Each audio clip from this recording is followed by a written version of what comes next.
Have you ever looked at someone else's life and thought, how did they get so lucky? If you could turn your luck around, wouldn't you? Today's guest is Dr. Tina Seelig. Her work is all about the science of luck. You can learn how to become a luckier person. Dr. Seelig earned her PhD in neuroscience at Stanford Medical School. She's also the author of 18 books. Luck is success or failure, apparently caused by chance. Success or failure, apparently? What is the apparently in there for? And that's the point. I mean, this is really important. It looks on the surface as though it's chance, but really underneath, there are things that you have done to tempt good luck your way. There's something very, very important to keep in mind. Fortune is the things that happen to you. Luck is what you control. You know, if somebody feels really unlucky right now, what's the first thing they should do this week? I would say if you were going to pick one thing. Hey, it's Mel. And before we get into this episode, my team was showing me 57% of you who watch the Mel Robbins podcast here on YouTube are not subscribed yet. Could you do me a quick favor? Just hit subscribe so that you don't miss any of the episodes that we post here on YouTube. It lets me know you're enjoying the guests and the content that we're bringing you because I want to make sure you don't miss a thing. And I'm so glad you're here for this episode because this is a really good one. All right, let's dive in. Dr. Tina Seelig, welcome to the Mel Robbins podcast. I could not be more delighted. Thank you so much for having me. I am thrilled about the topic that we're going to talk about. I love your research and thank you for taking time out of your schedule to come and share all of this research around luck and how we can use it to improve our lives. And I think that's where I want to start. So could you talk to me and the person that's here with us right now and just tell us, what might change about our lives if we really apply everything you're about to teach us today? I couldn't be more delighted to share this information because when people understand that they have more agency in their lives, they realize that they have levers they can use every single day to make themselves luckier. When you talk about luck, Dr. Seelig, what are you talking about? What does that mean? First of all, please call me Tina. The definition of luck is success or failure, apparently caused by chance. Success or failure, apparently caused by exactly. Chance? Wait, what is the apparently in there for? And that's the point. I mean, this is really important. The word apparently, it looks on the surface as though it's chance, but really underneath, there are things that you have done to tempt good luck your way. Oh, okay. So I want to make sure that I am tracking and I want to make sure that as the person who's with us is listening, we got that. Because I think that there is a little treasure buried beneath that, which is oftentimes the things that we attribute to luck. Are you saying that once we understand everything you're about to teach us, that those things we once just attributed to luck, bad luck or good luck, we could trace back and say, actually, there was something that I set in motion that I'm not giving myself credit for that made this chance thing happen? Exactly. And in fact, we often use the word luck to humbly say, oh, I didn't have anything to do with this. But if you actually unpack it, you'll see what actually happened to bring that good luck your way. Or people don't understand the things they did to make themselves luckier. And so what I've been doing is unpacking all the things that are in that apparently to show the things that people actually are doing to make themselves luckier. Okay, so you have done all this research. You've written this massive best-selling book, What I Wish I Knew About Luck. And you also have concluded that there is a science to becoming a luckier person. What's the number one thing that drives the lucky breaks that people get? Well, first of all, you have to realize that there is a physics to luck. Ooh. All of the world is cause and effect. Right? Okay. Yes. Fortune is the things that happen to you.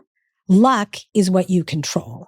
And it's very, very important to distinguish between those two things because people conflate the concept of fortune and luck, and they make a mistake in thinking that everything is just happening to them. Well, of course, there are some things that are out of your control. how tall you are, where you're born, who your parents are. Those are things that are out of your control. That's, you're fortunate or you're unfortunate. Right. And the world is spinning and things are happening. There might be an earthquake. There might be a war. There might be systematic racism. Exactly. There might be poverty. There might be all kinds of things. Exactly. A pandemic. Yes. But you have more control over how you respond to it. Okay. So I want to make sure I understand this, because I would have thought it was the opposite. Because when I hear the word lucky, I think things that happen by chance, things that happen out of the blue, things that happen to certain people that don't happen to me. But when you say there's a big difference between fortune, which to me sounds like the things that you said you don't have control over, but there's a huge group of things that are either positive things of fortune or things that feel unfortunate that are not your fault. You can't change it, but you want us to focus on creating more luck and making things go our way, which is in our control. Absolutely. That's a completely different version of luck than I thought. Well, it's really important. It's critically important to distinguish between the things that happen to you and how you respond. I mean, there's this fabulous, very famous quote by Viktor Frankl about the fact that, the world is happening to you and Yes. you have this time between stimulus and response where you get to decide how to respond. And that's where luck comes in. It comes in by taking the time to think about how you actually engage with the world. We are in a constant dance with the world where we are either leading or we're following. And there are times in which the world is leading, right? The pandemic happened and our world's all turned upside down. But then you get to decide what you're going to do with it. I've never thought about luck this way. I've always thought about luck as just something that kind of happens to you, or, if you're unlucky, that happens to you too. And so really thinking about the fact that, yes, there are lots of things that happen that are unfair. And yes, there are very real problems. And that is true and unfortunate. And we can take the science of creating your own luck, if you will, and use it to respond in a different way. Exactly. And I am so excited to share the things that people can do to unlock luck in their lives. All right. I want to read to you from your best-selling book, What I Wish I Knew About Luck. This is on page 6. Luck requires taking a chance, a calculated risk. It begins the moment you decide to act in the face of uncertainty. Whether it's throwing your hat into the ring for a competitive opportunity, moving to a distant city without a clear plan, or simply introducing yourself to someone new, each action is a leap of faith beyond the familiar. These moments may seem small, but they're pivotal, creating openings to capture lucky opportunities. What does that mean? Every decision you make opens the door to something brand new. We are always one decision away from a completely different life. I think about this all the time. Some of the closest friends I have made in my life are people who were standing next to me in line, who I started a conversation with, and we found that we had something in common. And then we started working together, and then we became best friends. If I had not started that conversation, that entire world would not have existed. Okay, let's stop right here, because I love this kind of thing. Okay? Okay. So I was standing in a bar it wasn't a bar. I was standing at a United Way benefit in 1994. I was a brand new legal aid attorney in New York City. And I walked up to the bar and I ordered a bourbon on the rocks to go. I wanted it on a plastic cup because I was going to bounce from the party. And behind me, I heard somebody say, "That sounds great. Make it 2." I turn around and it was Christopher Robbins, who I will be celebrating my 30th wedding anniversary with this year. Let's unpack that moment in the framework of luck versus fortune. Do you see what I mean? Exactly. Okay. Well, I think it's a great example. Okay. Because he saw you, he was intrigued. He said, "I'll take the same." And you started a conversation. Yes. It could have been the end. Think of the number of conversations that went nowhere. Thank you very much. I'll see you later. I'm going home. Think about the moments where you see somebody who's interesting, but you don't walk across the room. Exactly. And I have so many examples. Let me tell you one. Okay. That is, in fact, this book is the result of a conversation I had with someone sitting on an airplane next to me. Really? I was flying across the country, early morning flight, could have just shut my eyes and gone to sleep. The man sitting next to me was a publisher. And I started to chat with him. We talked for a good long time. And at some point, I pulled out a book proposal. I took a little risk. And I said, guess what? I've got a book proposal right here on my computer. And he was kind enough to look at it. And, he said, this is very nice, Tina, but not really for us. I said, okay, no problem. But guess what? At the end of the flight, we exchanged contact information. And he sent me a text as I was walking off the plane. I stayed in touch. I was teaching a class, my creativity class at Stanford. And I thought, gee, I'm doing a project this quarter. What should it be on? Maybe I'll do it on the future of publishing. So I called him up again and I said, hey, guess what? I'm doing a project on the future of publishing. Would you come to class? He said, sure. So he came, he met my students. We had a great opportunity for everyone. I followed up again with some videos of some projects my students had worked on. Some were as part of a global innovation tournament. They were pretty cool. He said, wow, there is a book in here for the students. And he wanted to meet the students who had worked on this project. I said, okay, that sounds pretty cool. And I set up a lunch. And at the end of the lunch, which he had brought one of his editors to, his editor turned to me and said, hey, would you ever consider writing a book? And I gave him the exact same proposal I had given his boss. I don't know, it was either 1-2 years earlier, but I kept that relationship going.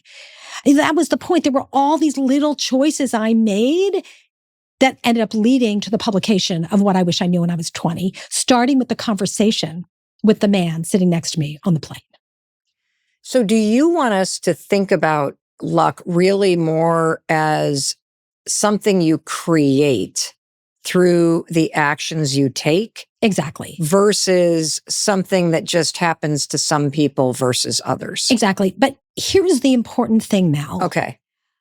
Luck is ubiquitous. What does that mean? Opportunities are ubiquitous. Opportunities are like the wind, but you need a sail to catch it. And what I am passionate about is teaching people how to catch the winds of luck. So I would love to have you, Dr. Seelig, just speak to the reality for some people that opportunities don't feel ubiquitous, and they historically haven't been ubiquitous if, let's say, you're being discriminated against, or you are in a situation where something through no fault of your own, you're being sexually harassed at work, or there's very serious problems that people are facing, right? And so they might hear this research, which I think could be very helpful in how you respond to things that are very real. How do you want somebody to think about the opportunities that are out there, even if you've had a lifetime of feeling like the door is always closed in your face because of the color of your skin, or because you're a woman and you haven't been paid what you're you know what I mean? Because I don't. Of course. And honestly, life is not fair. I mean, people are born into very terrible circumstances. There are people who have medical problems. There are people who have dysfunctional families. But we have choices we make. I've been doing work for the last, 10 years, working with a group at San Quentin State Prison called The Last Mile. It's an amazing program where they teach innovation and entrepreneurship and coding to men and women who are incarcerated. Now, these are folks who have had very, very difficult lives, often starting with very unfortunate circumstances. And the people who are in this program are given a chance to learn these skills and to develop the mindset needed to be successful when they are released from prison. And it's remarkable to see how people can change. People can change their attitude and their actions to unlock possibilities that they didn't see before. I think that's so important to understand. And I can tell based on the passion and the just intensity of what you're like, no, this is real. And it doesn't mean that there won't be challenges that you face in life. Those are very real, but you have a choice in whether you just throw in the towel and say, this is just how things are, or you lean in and say, okay, how I respond to this and how I think about creating my own luck. And as you said, that there's opportunities everywhere, but you've got to open the sail to catch them. Can you unpack that analogy of catching the winds of luck? Great. Can I show you a graphic? Please. Okay. So I want to describe this for the person who is listening so you don't miss a thing. Dr. Seelig is holding up a painting, and there's a hot air balloon, there is a sailboat, there is a windmill, and there is a church sitting on the shore, and the sailboat's sailing on the ocean, and the hot air balloon's over the ocean, but on the shore is the windmill and the church. Yeah. To me, it actually looks like a house. It's a house with a wind vane on the top. Oh, is that what that is? That is a wind vane on the top of the house. Yeah, but it could look like that at a distance. The idea is that the winds of luck are ubiquitous. They are always blowing. And there are different ways in which we engage with them. Some people stay inside the house and they shut the shutters and they don't even pay attention. They don't even see them. They might open the shutters and see them, but they might not even do anything. Okay, I'm just going to turn the other way. Now, there are some people who are like a wind vane. They're at the top of the house. They're noticing the opportunities. They're swiveling on their axis, but they're not doing anything with it. They're just looking, there's an opportunity there and there and there. They're not doing anything. Oh my gosh, if you're the kind of person that has been thinking forever about applying for that job or using social media to market yourself, or you're the kind of person that has been thinking about going back to school or thinking about getting an online dating profile, you are the weather vane spinning around in the wind doing nothing. Exactly. Going nowhere. Exactly. Or you could be a hot air balloon. Now, hot air balloon, the winds of luck are taking you where they may. You don't really have much control. But you know what? There are times in our life when it's reasonable to be a hot air balloon, to be a leaf in the wind and say, I'm just going to see where my interests take me. Yep. So that's a reasonable thing to do.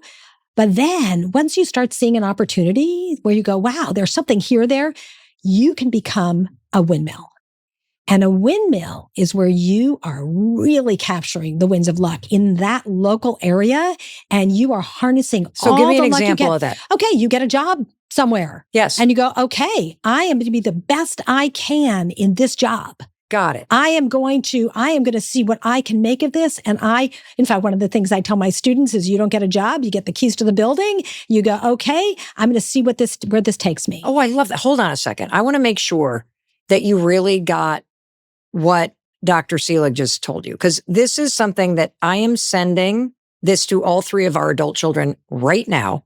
You do not get a job, you get the keys to the building. You bet. And you create your own luck in that job, even if you hate the job, by showing up to that job every day and doing the things you're about to tell us to do and bringing a certain type of energy and a certain level of excellence and a certain attitude in order to capture the opportunity that is swirling around that office that you're dragging yourself into. Exactly. So you can choose the bad attitude, or you can choose to have a different attitude. But what you're here to say is, trust my research. There is opportunity everywhere for the taking if you wake up and recognize it. Right. And you can take it further, though. Okay. You can become a sailboat.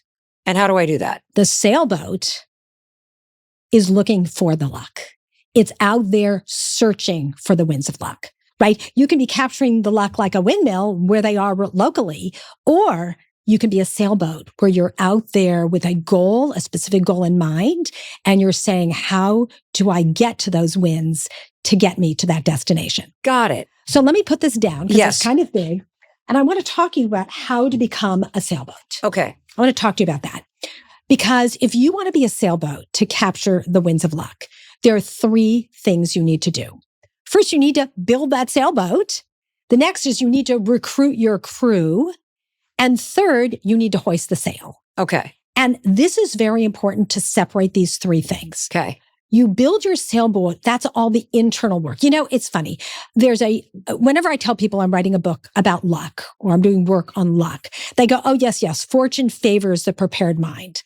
Well, I love that quote. Louis Pasteur, great quote about fortune favoring the prepared mind. But what is the prepared mind? I don't know. That sailboat is your prepared mind. Okay. That is all the internal work that you need to do to be ready to ultimately catch the winds of luck. Okay. So let's stop right with building the sailboat. Okay. Because I know as you're listening and watching right now, you're like, all right, I'm with you, Dr. Seelig, but how do I build a sailboat? What does that actually mean? How am I doing the internal work to turn this brain of mine that's told me my entire life, oh, things like that don't happen to a person like me. Well, I'll never get out of this debt. I'm not going to be this way. I'm not smart. I'm not good. Because I can tell you right now, that doesn't sound like you're building a sailboat.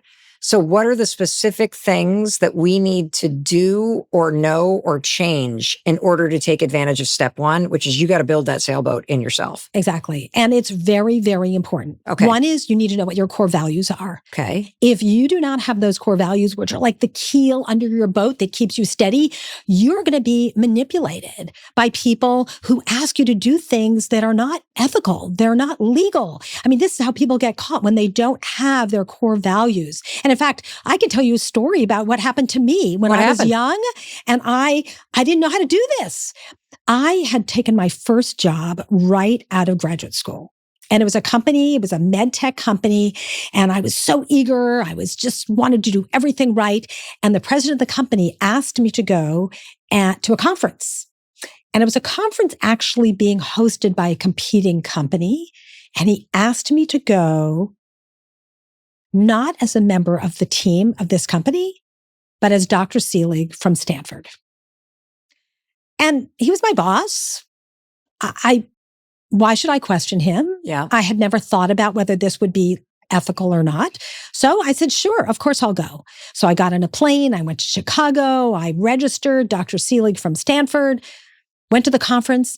And as the conference started, it was a relatively small conference. At the end of every session, I raised my hand and asked all sorts of probing questions because I knew a lot about this technology because I was working at a competing company. Yeah. And they started getting suspicious. And they called up my company and they said, is Tina Seelig there? And of course, the receptionist said, yes, no, she's not here. She's at a conference in Chicago. And so I was getting into the elevator to go up to my room, and two people followed me in. The door shut, and one of them turned and hit the stop button. What did you think was happening? I had no idea. I turned around and they looked at me, they backed me in the corner and they said, are you a spy? I mean, I burst into tears, honestly. I was like, oh my gosh. But they said, we called your company. They were very funny. They said, we understand you're the VP of marketing of the company, which was sort of a joke since I was like an intern. But they escorted me out very quickly. And I sat on the sidewalk thinking, what happened? And I realized it was because I hadn't even taken a minute to think about my values. And to think about, and I was very unlucky, wasn't I? Because I should have said to my boss, of course I can't do that. I can't misrepresent myself. And so one of the first things you need to do is really think about what your core values are. How do you figure that out? Is there like a simple way to really think about what your core values are? Because I can think about moments in my life, for example, a period of my life where when we were struggling financially as a young married couple with kids, my core value was safety and security. And so I said yes to lots of stuff I wouldn't do right now because I wanted to pay the bills. And it was aligned with my values then. My values now have shifted because I still value security and safety, but it's not on fire right now.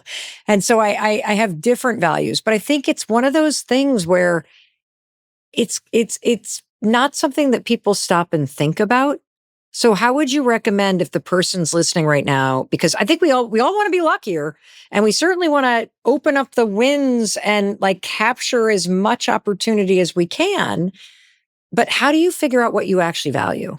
So there are a lot of ways to do it. Okay. And a lot has to do with taking the time to actually think about it in advance. Okay. Think about what your values are. Are you going to misrepresent yourself? There's a slippery slope. Once you make one decision to do something that's not ethical, it's much easier to make the second decision, right? Once you've done the first one, that door is open. And you have to think about who you want to be in the world. You also can put together a personal board of advisors. This is a really helpful tool.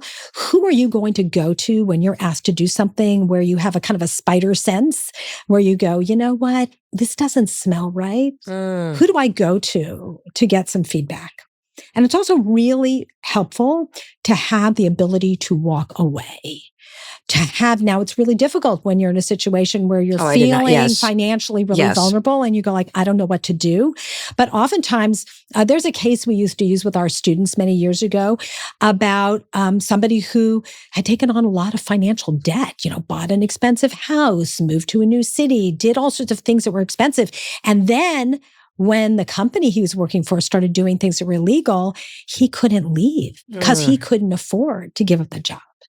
So think about not putting yourself in a position where you're so tied to an organization or to some situation where you can't walk away if you're asked to do something that you find is unethical. Well, I can give another example, and let's see if this one checks out, Dr. Seelig, with the research you've done. I was talking to a friend over the weekend who's in a relationship, and this person knows that they don't want to be engaged to the person that asked them to be married.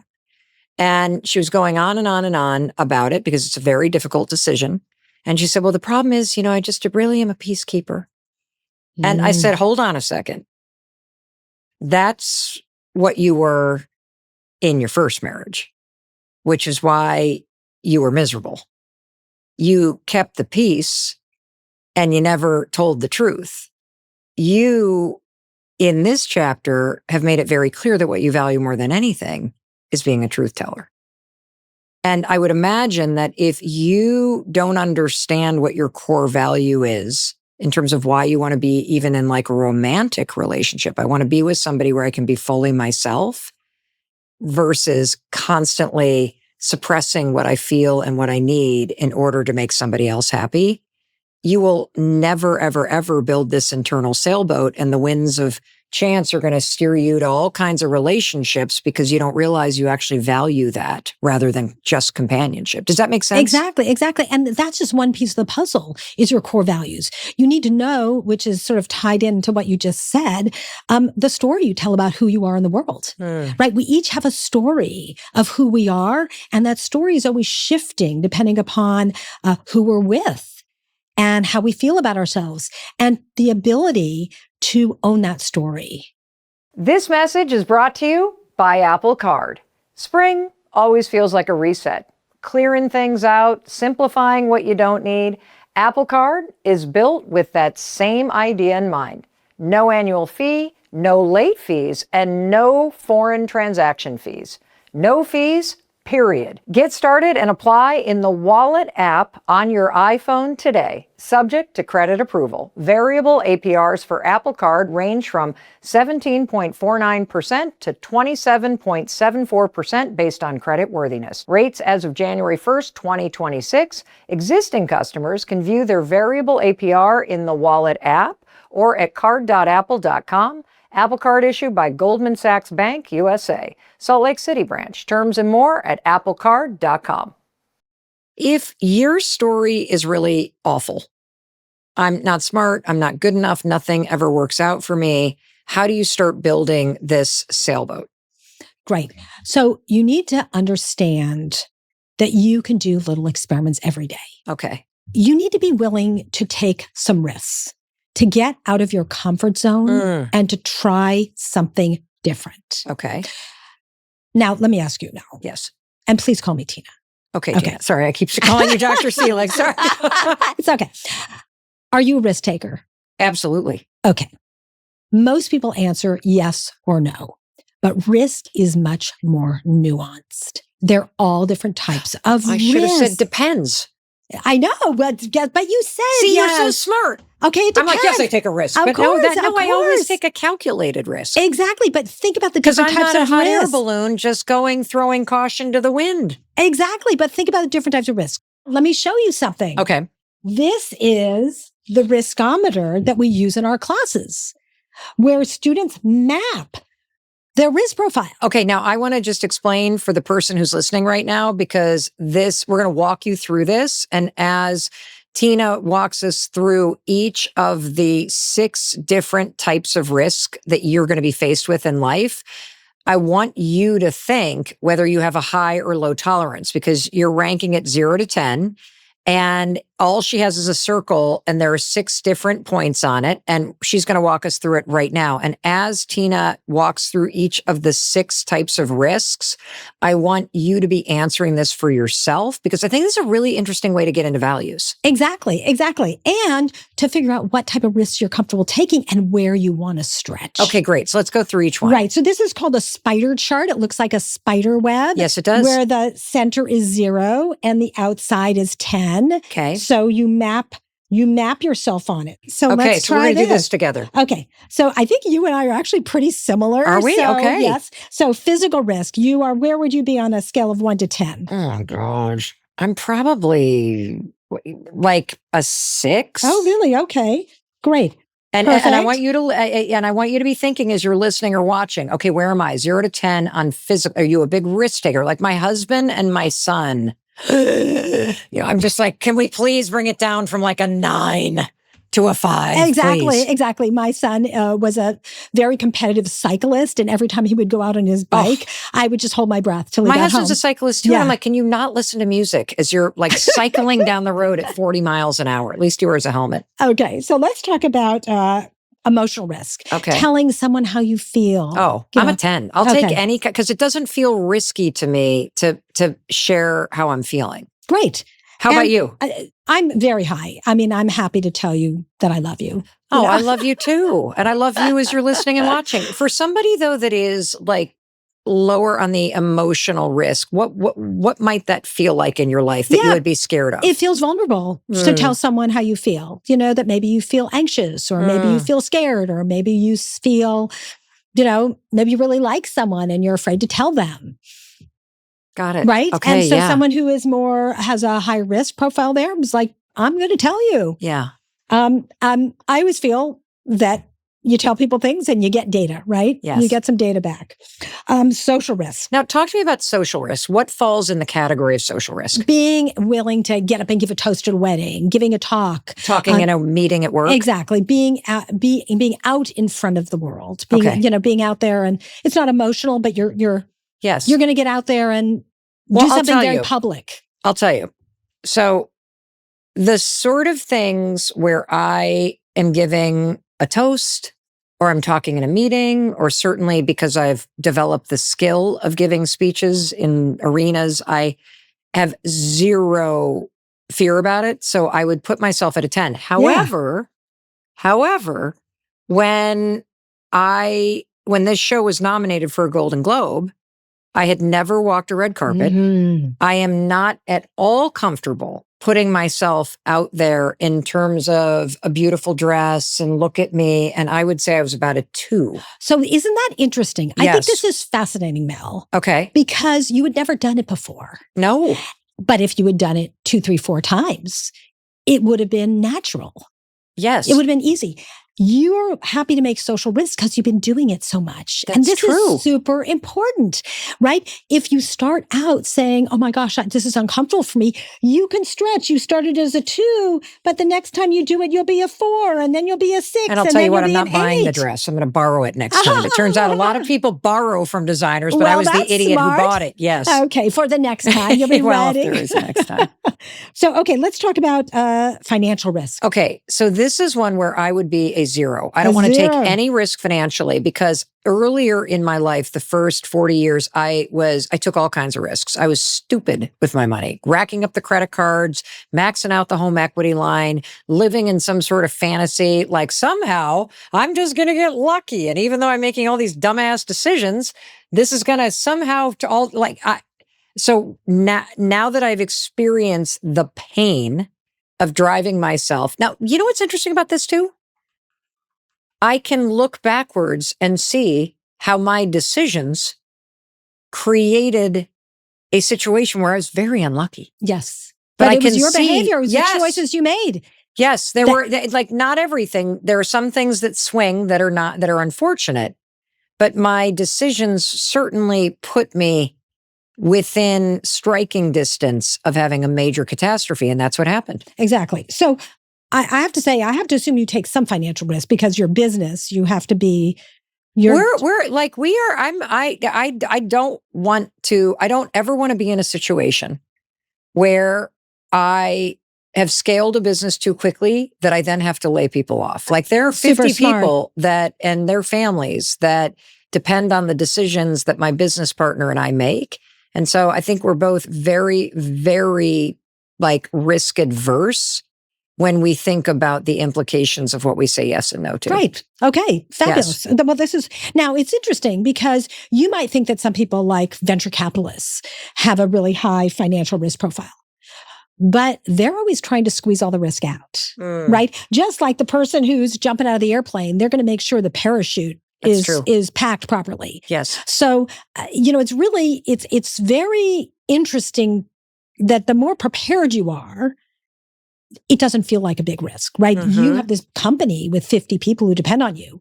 You feel like it's a low financial risk. Someone on the outside will go, wow, that's risky. But you've squeezed all the risk out by testing and doing lots and lots of experiments and scaling really slowly so that it doesn't feel like it's a financial risk. Great. The next one's intellectual. Intellectual, like, you're going to go try something new, stretch, think about things you haven't thought about before, solve a problem that's intractable.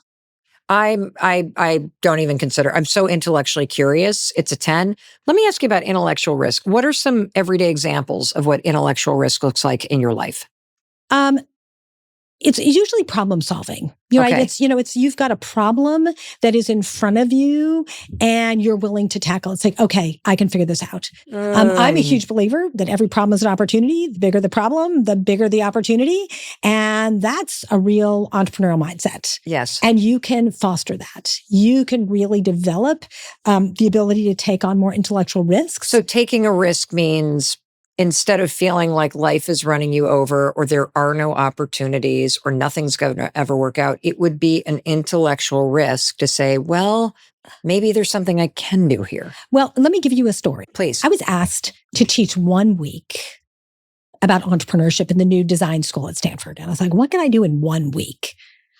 So I had 14 teams and I gave them each an envelope with $5 in it.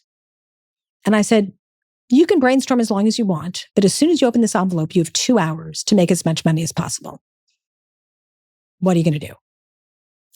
And this was, I basically gave them essentially nothing, right? A few dollars, and they needed to figure out what value they could create. Okay. Now, there were the people, I knew you could do something. I could have a lemonade stand or a car wash or do something small. And there were the groups that did that. Then there were the groups who said, hey, you know what? That $5 is a red herring. I don't need the $5. I've got all sorts of skills. And they set up a stand to pump bike tires in the middle of campus. And they made $200, and halfway through they said, hey, let's not charge people. Let's just ask for donations. And people paid them more.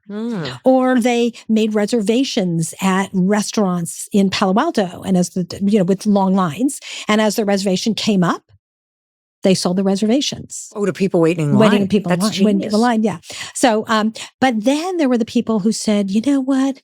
The $5, the 2 hours was a red herring. The $5 was a red herring. Maybe my 3-minute presentation class is where the value is. And they sold it for $650. What do you mean? To a company who wanted to recruit the students in the class. Oh my gosh. So they took their slot where they were going to present their findings. And they called a company and said, do you want to come and pitch a Stanford design class? Exactly. And the reason I call this an intellectual risk is they had to be creative, right? They had to come up with creative solutions. What do I do when I have nothing? And this is also tied to luck because guess what? Opportunities are everywhere. Most people think, oh, I don't have any money. But these students created all this value with nothing, looking around and seeing the problems that were around them and figuring out how they could come up with solutions. Why does taking risks, whether it's a small financial risk or it's a small social risk or it's a small physical risk, small intellectual risk to put yourself out there, why does that create luck? Oftentimes it's because you get yourself out of your comfort zone. There's such great examples. Let me tell you a story that sort of encapsulates a number of these principles. There was a young man who reached out to me a few months ago. Maybe it's about a year ago. This young man, his name is Oliver. And he reached out to me after he watched my TED Talk on luck. And he said, you know what? I really resonate with all of this. And I want to become a luck coach. Okay. I said, a luck coach? That sounds like a great idea. And he said, could I just have 5 minutes of your time? I just want to talk to you. And I said, I would be delighted.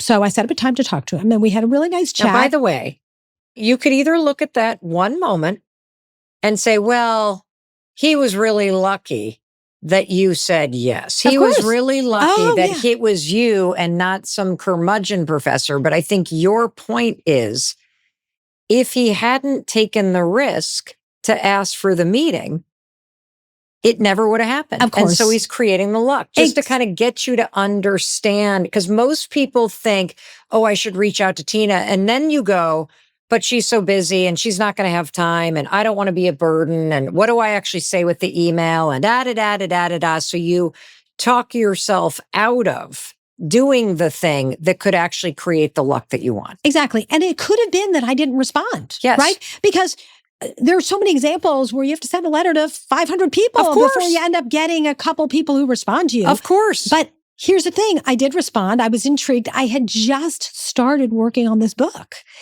And I said, oh, that's interesting. A luck coach. Let me find out what he's doing. And he told me, and I spent literally 5-10 minutes on the phone with him. And this is important. He asked for a 5-minute favor. A very small thing that was going to be an easy thing. He made himself easy to help. Just 5 minutes of your time. So afterwards, what did he do? He sent me a thank you note. Now, do you know how many people do not send thank you notes? It is the most amazing thing when someone does something for you. It is a huge missed opportunity if you do not send a thank you note. So he did the right thing. He sent a thank you note, but he didn't stop there. He sent me a long list. He sent me a document with all these ways he could help me. He said, I understand, you're writing a book on luck. Here are different ways I can help you. I was so intrigued. Now, nothing that he listed was exactly what I wanted, but I thought, oh, this guy, he really took the initiative here. And I hired him as a research assistant for the book. Now, I had never, ever used a research assistant for any of my books, ever. So but I thought, I think he might be able to help me. So I hired him as a research assistant. Over the next months, I got to know him in our calls. There's a whole chapter in the book about him. Now, this all started with him asking for a 5-minute favor. I love the thank you note example. Do you know what I love about the way you're teaching us this is the risk assessment that you do on yourself reveals the things that you value and how your actions are probably holding you back. And that's a core part of really building the sailboat of who you are. And the second part was the crew. So how do you build the crew? Exactly. So asking for what you want, but also helping other people. The more you help other people, it comes back in wave upon wave upon wave. It's really important to understand that the more you give to other people, the more comes back to you. And I can tell you so many examples because when I talk to people about what makes them lucky, you start realizing that one of their key characteristics is their generosity. Their generosity to others. How can I help you? How can I help you? Seeing someone as a problem and helping them. It comes back. Oftentimes, when you help somebody in a little way, it was so meaningful. You might even have forgotten you did it. The resulting feedback you get, the resulting impact is so much more. Why does helping other people make you luckier? Because so few people do it. So many people are just, thinking about themselves. I have a great example of a fellow named Nir Eyal, who, when he was younger, he was selling solar panels, and he was going door to door to door, selling solar panels. And there were so many people who didn't really want solar panels, and they go, but I do want to save energy. I'm looking for a heat pump. Well, he noticed that someone else in the neighborhood was putting in the heat pumps. He didn't know this guy at all. But he said, I saw this other guy is putting in heat pumps, doing a really good job, and started recommending him. Well, this guy found out, said, wow, you're recommending me. I don't even know who you are. He said, well, I saw you were doing a good job on heat pumps. And guess what? This guy started recommending him for solar panels. And his business boomed. And it came from just being generous in recommending someone else. Do you have another example, Tina, of something that I could do today that would also help me experience this? There's so many things you can do to show appreciation to others. One of the biggest gifts you can give someone is to introduce them to someone else. And the warmer and the more positive the introduction, the more powerful it is as a gift. It's one of the things that we so often miss that opportunity. But when you introduce someone to someone else in a really warm and wonderful way, you've not only created a great opportunity for them, but I can promise you it comes back to you in many ways because people are so incredibly grateful to have had that generous introduction. Another thing that I just thought of, and you'll have to tell me if this is an example, is if I'm standing in a line or if I'm ordering coffee at a coffee shop, I always compliment something that the person's wearing or their nails or their haircut or their smile. And it always opens up both this positive energy exchange. I agree with you totally. In fact, I think it's one of the best things you can do is say, I love that color on you, or wow, your haircut. Did you get a cut? And honestly, well, I mean, even with strangers, I'm like, I love your nails, or you have the best smile, and people just light up. I agree with you, but it should be authentic. It's not that you're doing it to be manipulative. No. It's really, you do love their nails. Of course. Or their haircut. Of or course. the purple sweater. Yes. Yes, exactly. But I also I experience something coming alive and the energy shifting with a stranger while I'm standing in line. And I feel that just that simple thing, try it today. If you're standing in a line, see something authentically about the person in front of you or behind you and give them a compliment. And if you make this a habit, you'll start to have the doors of luck open up for you. Before I had a podcast and I was depressed in a new town and I had no friends, I forced myself to stir the pot because I realized after 6 months of sitting alone as a 53-year-old woman with no friends in the middle of nowhere, because we've just moved after living somewhere for 26 years, feeling sorry for myself. Funny, that didn't make friends fall out of the sky, but I still licked my wounds and felt sorry for myself. And I'm so unlucky because now I've moved and I don't have friends. I started changing my luck by forcing myself to get out of the house and going to a coffee shop, complimenting the person making the coffee, making myself remember their name, going back the next day, saying their name, complimenting something else, making small talk, one move day after day after day. And slowly I made my own luck. I met friends. I built a community. I now walk into that coffee shop. I probably get more free croissants than anybody else because, not that I'm lucky, I created the opportunity for what I actually wanted, which was community and friendship. What is the third thing that we need to do to catch the winds of luck? Great. So the first was building your ship, right? Yes. This is all the internal stuff, and the internal things like your values, the story you tell about yourself, your risk profile, your goals. Then the second part is recruiting your crew. Right. I like to say luck seldom sails solo, right? Luck usually comes as a result of your engagement with other people. And so this is asking for what you want, helping others, showing appreciation, all sorts of things that allow you to build your team. The third is based on the quote that we hear all the time: the harder I work, the luckier I get. Have you ever heard that? Of course. Of course. It's true. Okay. But there's a missing part there. Just as fortune favors a prepared mind, you need to know what a prepared mind is. The harder I work, the luckier I get. You need to know what that hard work is. That's true. Okay. You need to know what it is. It's easy to say that.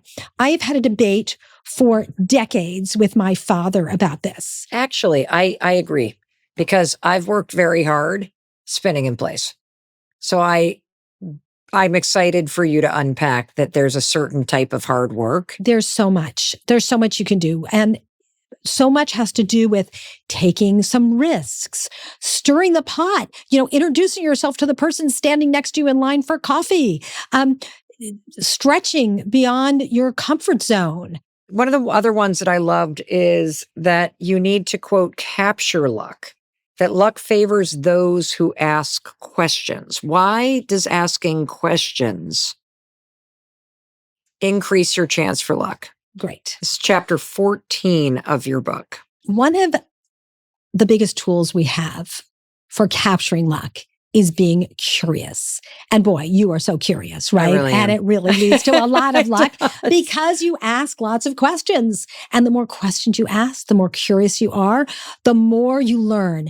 I always like to tell my students that before something's your passion, it's something you know nothing about. And this is really important. People want to sit around and say, oh, I need to find my passions. Well, what a crazy thing. Go out and do things. Be curious. Try lots of things. Keep what works. The more curious you can be, the more questions you can ask, and the better listener you are.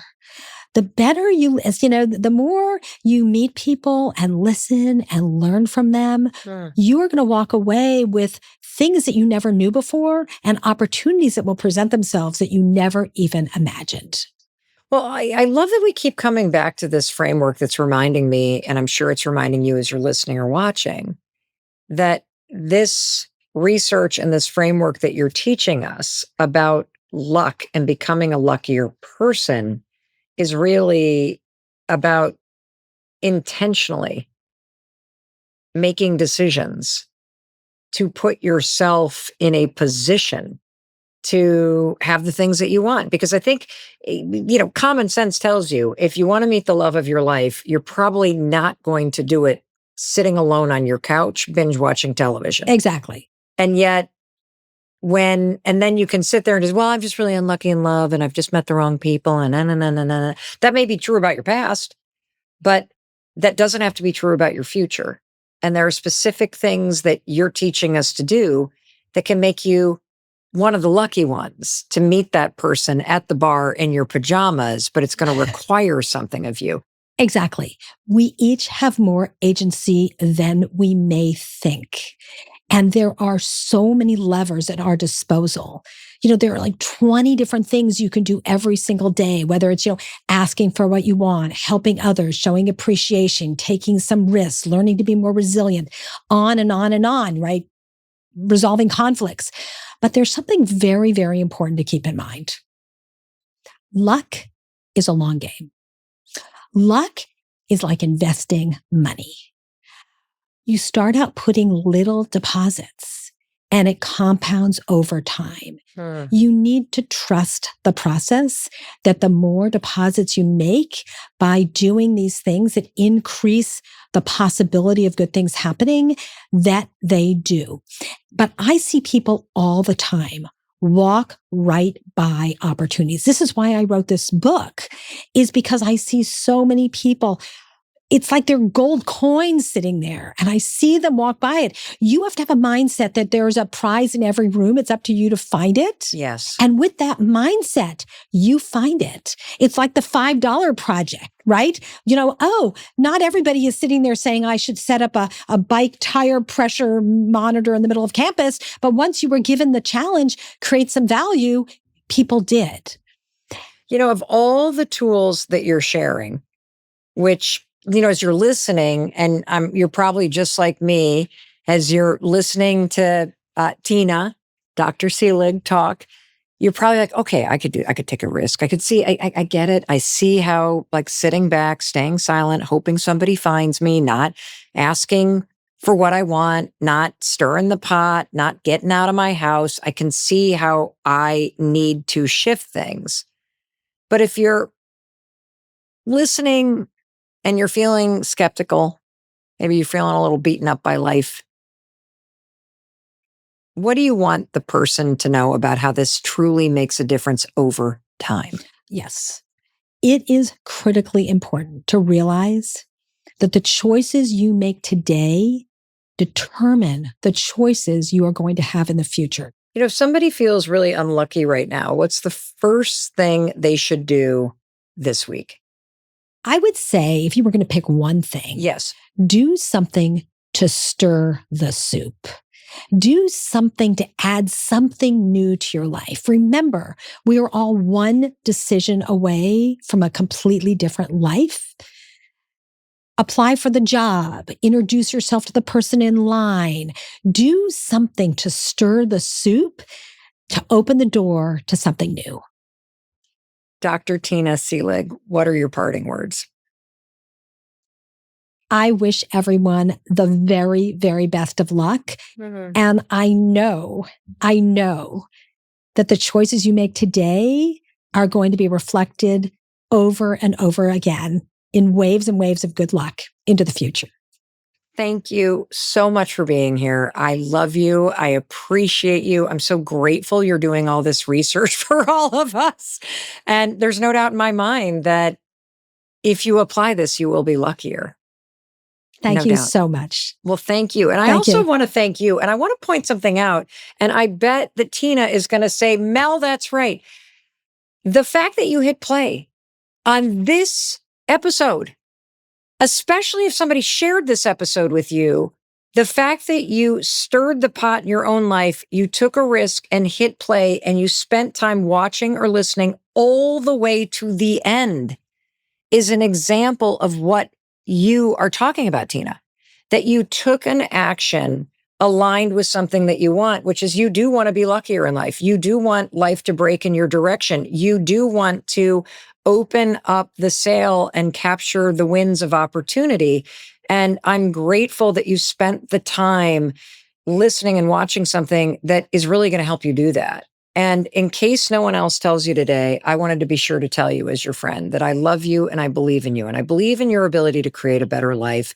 And if you follow the formula that Dr. Seelig shared with us today, there's no doubt in my mind that you will create a better life because you're going to be a lot luckier because you will have created it.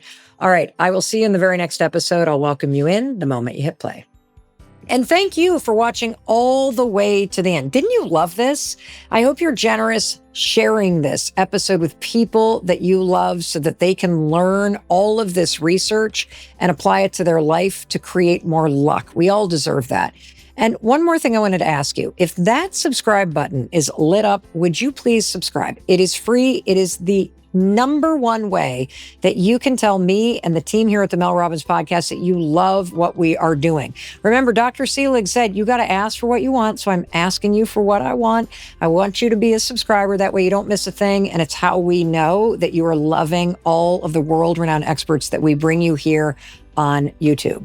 Alrighty. I know you're thinking, thank you, by the way, for doing that. Mel, what's the next video I should watch? I'm loving this. You definitely want to check out this one. And I will welcome you in the moment you hit play.